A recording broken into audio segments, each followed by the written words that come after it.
Yesterday was the feast of St. Joseph the Worker. The Pope's response to any political uprising they're not totally comfortable with. Make a new feast day about it.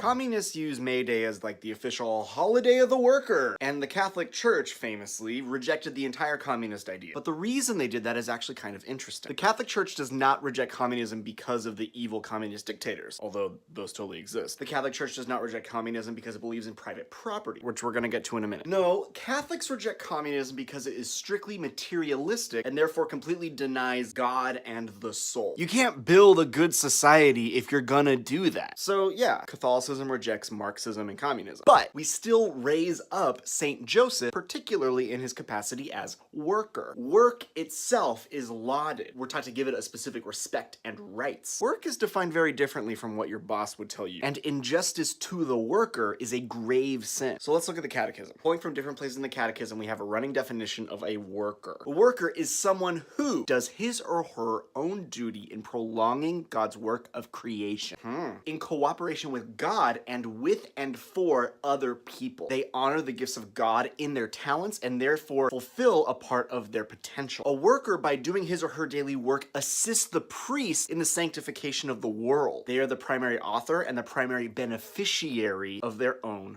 work. A worker is entitled to the dignity of their work. A just wage, ability to procure a home, medical care, elderly care, the right to emigrate, access to employment, their own property. Without the right to own property, the seventh commandment just doesn't make sense. But everybody's right to their property comes with a certain understanding. All good things have a destiny, a place toward which they are ordered. Humankind as a whole. Now, St. Joseph the Worker was all of these things. He was a maker, a carpenter, continuing God's work in creation, cooperating in God's actions even when he didn't understand them, assisting in the priestly work of Christ himself by just being a dad, sanctifying his every action through love and care and labor, knowing that all of the good in his life, including the boy that he raised, was meant to be generously given to humankind. So, in honor of St. Joseph the Worker, it's time to ask yourself, are you doing these things? Are you continuing the work of creation? Are you sanctifying, honestly giving when you work? And if you're a boss, are you giving a just wage? Providing employment that upholds dignity and sanctification, giving people access to their own property and the ability to take care of their families. By the way, this all comes out of here. One thing that was really weird when I read this was that paying somebody for their work was seen as an act of solidarity, not of ownership. That's insane. Don't be a communist. Just,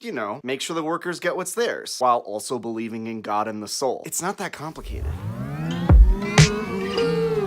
Thank you so much for watching this video. Please head over to the Patreon, patreon.com/SteveTM, if you want to see more of these videos. There are some amazing benefits and amazing little tiers and content going on over at the Patreon. I want to take a special moment to thank the producers. So that's Jacob, Alex, Adam, Ben, Andrew, Christina, and Mom.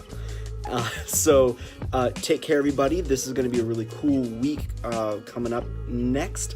I'll see you all on Monday. So take care, peace and love. I'll talk to you soon.